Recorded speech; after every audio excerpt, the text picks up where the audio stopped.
Rūpējoties par sirds un asinsvadu veselību, noteikti jāzina un jāizprot asinsspiediena mērījumi, un, ja ir problēmas, jāveic tā kontrole.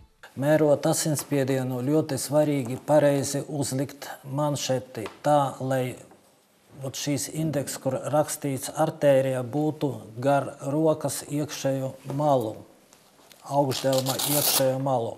Vispār es uzskatu, ka aparāti, kuri mēra asinsspiedienu uz augšdelma, ir daudz precīzāki nekā tie, kuri mēra uz apakšdelma. Par ideālu asinsspiedienu mēs varam uzskatīt asinsspiedienu, kurš ir zem 120 uz 80.